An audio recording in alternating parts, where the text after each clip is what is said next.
हम इसकी इंट्रोडक्शन पढ़ते हैं।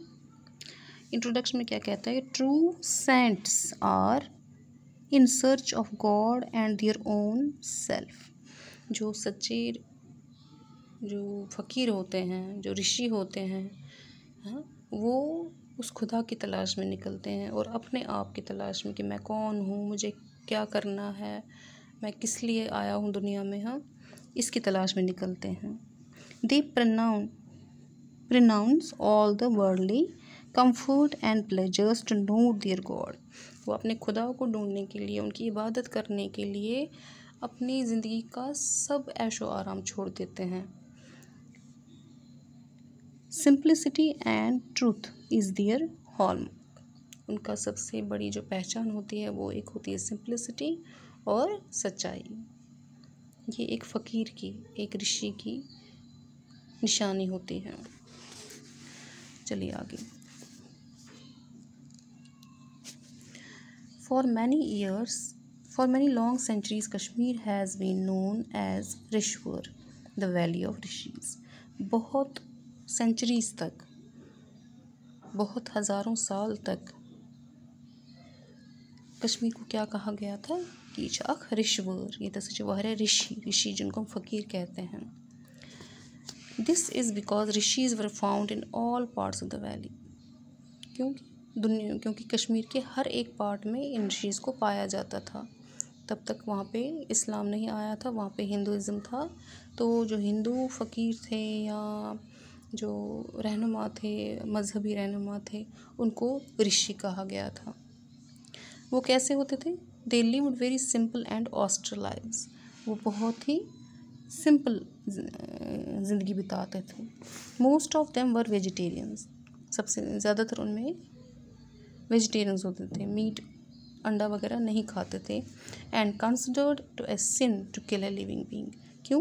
क्योंकि वो किसी भी जानवर को, किसी भी जानदार चीज़ को मारना एक गुनाह मानते थे। They lived like hermits, doing penance and serving common people in several ways, mainly by planting shady trees for travellers to rest. वो हर्मिट्स की तरह रहते थे।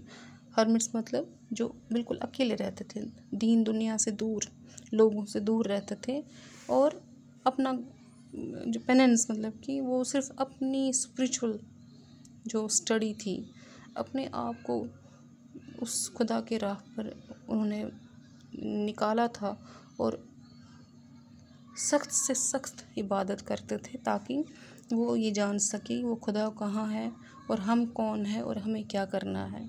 और इस दौरान वो लोगों की खिदमत भी करते थे। किस तरीके से? एक एग्ज़ाम्पल इन्होंने दी है कि वो पेड़ लगाते थे और उन पेड़ों की छाया के नीचे लोग आकर बैठते थे। When Islam entered the valley in the 13th century, the Rishi tradition continued but was given a Muslim color and character।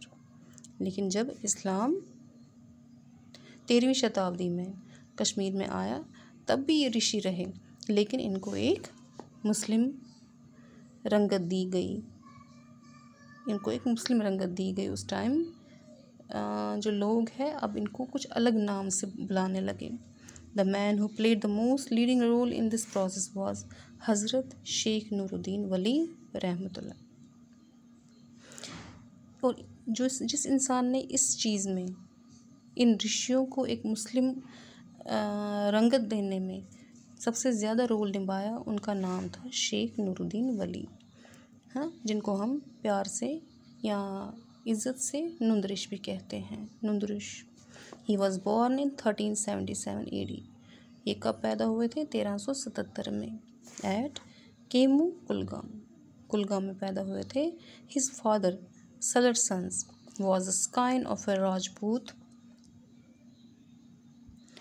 Family of Kishtwar. उनके जो फादर थे, जिनका नाम फिर बाद में उन्होंने सलर सन्स लिखा था, वो अपने राजपूत फैमिली, वो हिंदू थे और हिंदू घर में ही पैदा हुए थे। उनके जो बाप दादा थे वो हिंदू थे और कहाँ पैदा हुए थे? किश्तवाड़ में। Some members of this Rajput family left Kishtwar because of a family feud and settled in Kashmir. कुछ ऐसा हुआ कि इनको आपस में घर में कुछ ऐसा डिस्प्यूट हुआ, कुछ अनबन हुई, जिसकी वजह से ये फैमिली जो है वहाँ से निकलकर कहाँ पे आ गई? कश्मीर में आ गई। Salar's sons accepted Islam and was named Salaruddin।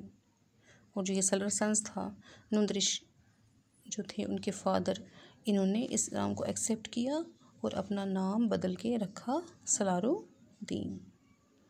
आज इतना ही बेटा, कल इसका हम बाद में रिमेनिंग पार्ट पढ़ेंगे और उसके बाद इसके क्वेश्चन आंसर्स, वर्ड मीनिंग्स वगैरह करेंगे। ओके।